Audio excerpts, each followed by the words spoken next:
Ateta a tué et a enterré le Cholismo ce soir à l'Etihad Stadium.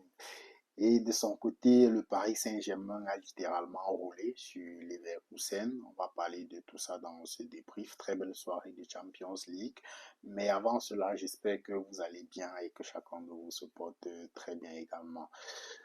Surtout en cette période un peu critique au Cameroun, période à laquelle je continue d'appeler chacun à la maîtrise de soi, chacun à la réserve, parce que, comme je le dis toujours, si on met ce pays à feu et à sang, nous serons littéralement tous perdants.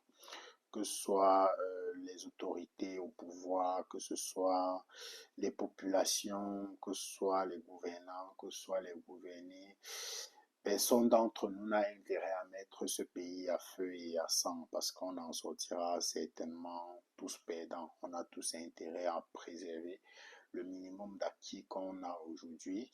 On parle déjà d'un mort aujourd'hui, d'une enseignante qui aurait été tuée à Maroua aujourd'hui, qui aurait malheureusement succombé à une balle qu'elle a reçue. Je pense que c'est une mort déjà, c'est une mort de trop. Et il ne faudrait vraiment pas que ça continue comme ça, que chacun à son niveau essaye de faire ce qu'il faut pour que ce pays, c'est assez compliqué d'en parler d'ailleurs. De toutes les façons, personne d'entre nous n'a intérêt à ce que voilà, ce pays puisse, puisse aller dans la dérive, qu'on puisse mettre ce pays à feu et à sang. J'appelle vraiment chacun à la retenue et que voilà, tout puisse aller pour le mieux. Mes sincères condoléances à cette famille attristée qui aura perdu un enseignement aujourd'hui et vivement que ce soit que cette mort de trop, qu'il n'y ait pas d'autres supplémentaires, vraiment. Donc, cela dit, on va essayer de revenir au foot. Euh, le premier match que j'ai regardé, forcément, je crois que c'était ça le choc de la soirée. Arsenal Atlético de Madrid à l'Etihad Stadium. Un choc qui a été quand même assez tactique lors de la première mi-temps. C'était assez tactique au point où quand un match est un peu trop tactique, parfois ça m'énerve. Quand je dis tactique, en ce sens que voilà, les coachs, chacun essaye de jouer sur ses points forts, de ne pas commettre d'erreurs, de ne pas trop affoler le jeu, de peur de subir derrière. Donc la première mi-temps, elle a vraiment été tactique. Les deux équipes essayaient de plus ou moins s'observer, de bénéficier de la moindre faille en face de l'équipe adverse pour pouvoir frapper. Et globalement, il n'y a pas eu de grosses erreurs à la première mi-temps pour permettre à l'une des deux équipes de pouvoir profiter éventuellement d'une défaillance de l'autre. Ce qui fait que c'était une première mi-temps assez, je vais dire quoi, qui manquait un peu d'ambiance, vraiment, qui manquait beaucoup d'animation parce que chaque équipe observait l'autre, attendait que l'équipe d'en face puisse commettre une erreur pour pouvoir en bénéficier et ce n'est jamais pratiquement arrivé à la première mi-temps. Et là, je commençais à me poser les questions si la deuxième mi-temps serait ainsi. Et donc, on va la première mi-temps avec ce score nul et liège de 0 but partout. Et lorsqu'on revient en deuxième mi-temps, à chaque fois que Arsenal n'arrive pas à débloquer le match dans le jeu, ils ont développé une arme fatale ces dernières 2 ou 3 dernières saisons. Ce sont les coups de pied arrêtés qui, généralement, face à ce type de match, un coup de pied arrêté venu de nulle part peut leur permettre justement de pouvoir débloquer la situation. Et finalement, sur ce coup de pied arrêté, sur ce très beau coup de patte d'ailleurs de Declan Rice, une missive suffisamment précise dans la bonne zone où Oblak malheureusement ne peut pas intervenir. Et je trouve qu'il y a quand même une petite erreur d'inattention de la défense de l'Atlético de Madrid. Gabriel arrive à lancer et met ce coup de tête là qui permet justement à Arsenal, comme très, très souvent, de pouvoir débloquer le match sur ce coup de pied arrêté là. Et à partir de ce moment, forcément, vu que l'Atlético de Madrid ne souhaite pas perdre de points, le jeu commence un tout petit peu plus à s'ouvrir, notamment Atlético qui davantage quitte de la position d'observateur pour essayer d'être un peu plus agressif et d'essayer d'aller égaliser ce but-là et essaye justement d'aller égaliser ce but. Sauf que le deuxième but va très vite arriver sur un très beau travail, très très beau travail d'ailleurs de Maes Lewis Kelly. J'aime voir les latéraux aujourd'hui qui entrent au milieu du terrain et qui prennent ce type d'initiative là. Ça m'a un peu fait penser à Nuno Mendes. Quand j'ai vu cette action, je pensais justement à Nuno Mendes lors du dernier match Paris Saint-Germain-Barcelone qui nous aura beaucoup fait mal avec ce genre de prise d'initiative où il prend le ballon, il fait le contrôle vers l'avant, il y a un champ devant lui, il ne s'arrête pas, il avale des mètres et Miles Lewis Kelly le fait très bien aujourd'hui, pratiquement quoi 50 à 60 km, qu'est-ce que j'ai dit, kilomètres 50 à 60 mètres parcourus avec cette prise de balle là vers l'avant et il fixe très bien et met ce petit ballon là à Martinelli qui lui aussi souvent un Martinelli qui n'est pas en confiance peut ouvrir le pied et bouler le ballon en l'air. Non, aujourd'hui il ouvre le pied, il ajuste très bien le Black qui malgré le fait qu'il touche ce ballon là ne pourra pas le sortir et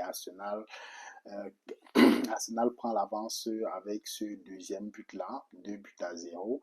Et là, ça devient un tout petit peu compliqué pour l'équipe d'Atlético de Madrid aujourd'hui, malheureusement. Un autre qui se sera aussi très bien débattu dans ce match, c'est Victor Gutiérrez, qui déjà, il y a des choses qu'il fait très bien. Je crois que j'en parle depuis le début de la saison en débriefant les matchs d'Arsenal. C'est le fait qu'il ne rechigne jamais dans l'effort, même si les ballons n'arrivent pas, il court beaucoup, il essaye beaucoup de compenser, de fermer l'angle des premières passes, de mettre le pressing. En tout cas, on peut tout lui reprocher, sauf cet effort-là qu'il met dans le jeu, sauf cette volonté-là de bien faire. Aujourd'hui, il le fait très bien. Une autre chose aussi qu'il fait très bien, c'est sa capacité à jouer en pivot pour permettre justement à l'équipe de remonter. Il le fait très bien aujourd'hui, que ce soit en première ou en deuxième mi-temps. Les balles, pratiquement la plupart des duels, il est gagné en conservant le ballon. Soit il conserve le ballon, soit il subit la faute.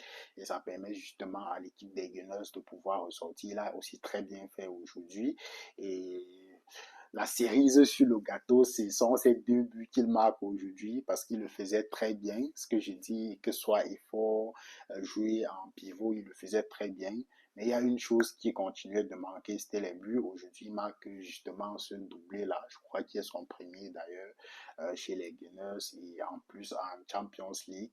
Et c'est tout ce que je crois les Gunners attendent de lui, pouvoir aussi être décisif quand il le faut et marquer ces buts-là, que ce soit avec le tibia, avec le dos, avec la fesse ou avec la cuisse, comme c'était le cas aujourd'hui sur le deuxième but. Il marque ces 2 beaux buts-là. D'ailleurs, le deuxième qui vient encore sur coup de pied arrêté, coup de pied de Rice toujours. Gabriel qui fait je vais dire quoi, cette course-là au deuxième poteau, remet et Victor Gutiérrez qui ajuste très bien le Black et marque ce quatrième but autant pour moi. Donc, belle victoire aujourd'hui des Gunners qui auront globalement maîtrisé leur sujet, surtout en deuxième mi-temps et en jouant notamment sur leurs points forts qui sont les coups de pied arrêtés aujourd'hui.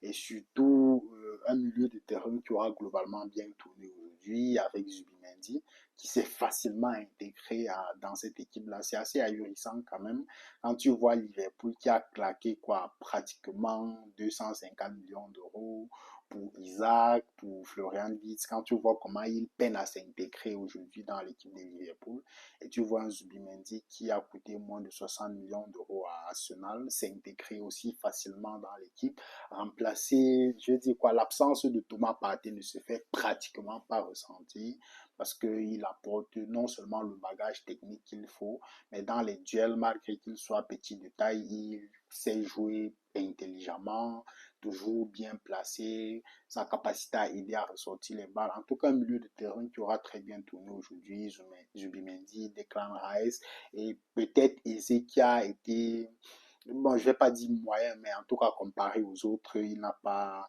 c'était pas un Eze flamboyant non plus. Il a fait un match globalement correct, mais comparé aux 2 autres milieux de terrain, il a été un peu en dessous aujourd'hui. Et surtout que ces différents achats-là ont offert aujourd'hui à Arteta le luxe de pouvoir faire la rotation, il peut se permettre de remplacer Gabriel, faire entrer Mosquera qui fait aussi un très bon début de saison et il n'y a pratiquement aucune différence qui se fait ressentir.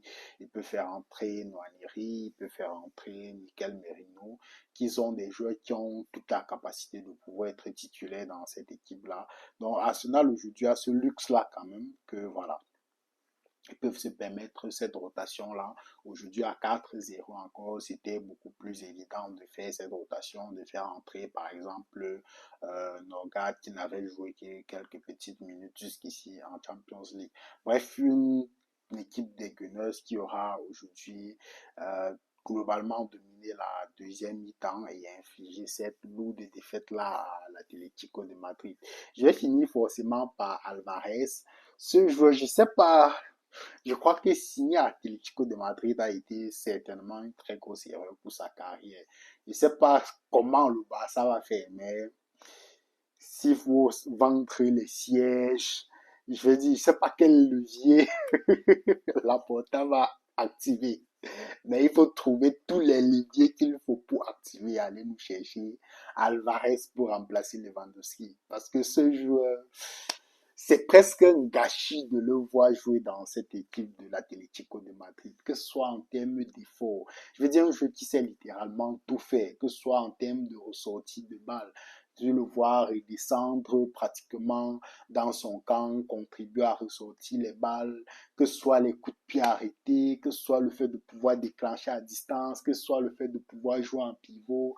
Quand il a la balle au pied, c'est difficile de lui prendre la balle.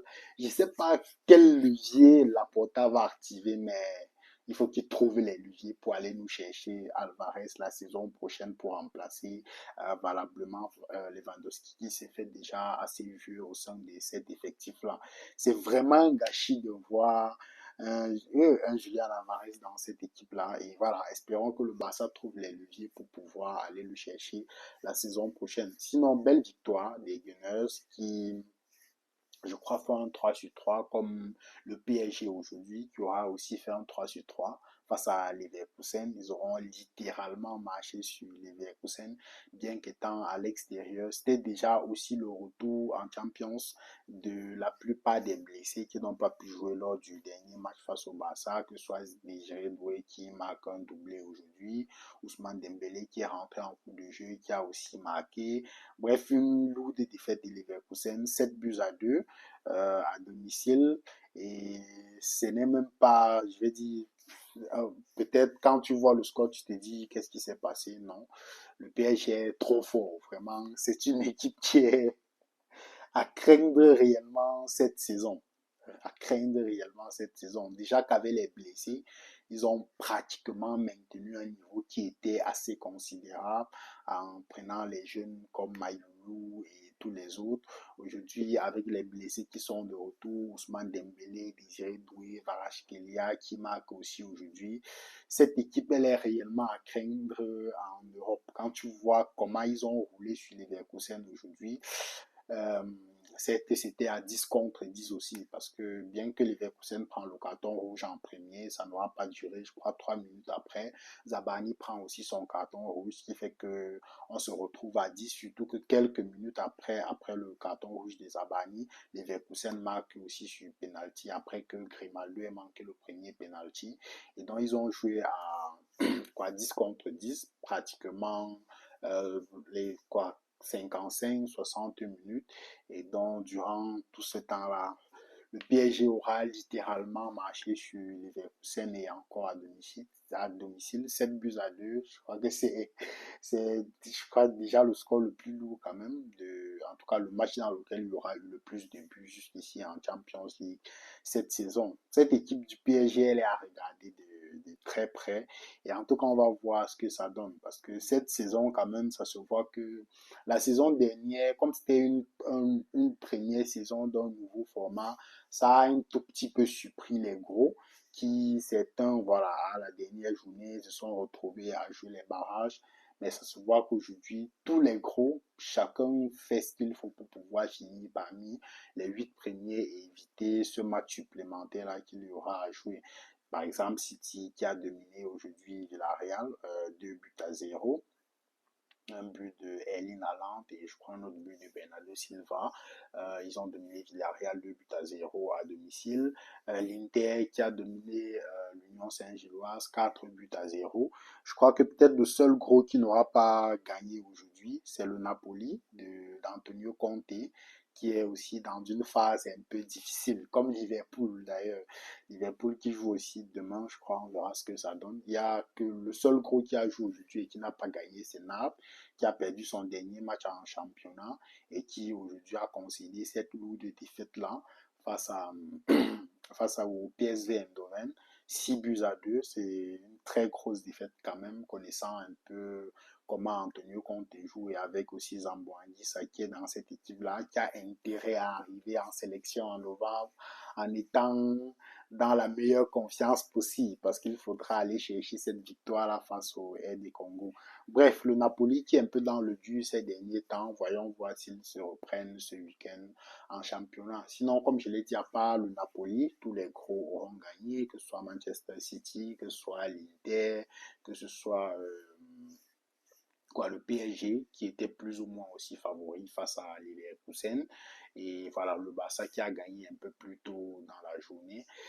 Très belle soirée de Champions League et voilà on se donne certainement rendez-vous demain pour le prochain match. Pour mes frères camerounais, on n'a pas intérêt à mettre ce pays à feu et à sang, on en sortira tous perdants et c'est valable pour tout le monde, les populations, les autorités qui sont au pouvoir. Vivement qu'on ne mette pas ce pays à feu et à sang. Une mort de plus sera une autre mort de trop. Prenez soin de vous et on se donne rendez-vous dans un prochain débrief. Peace.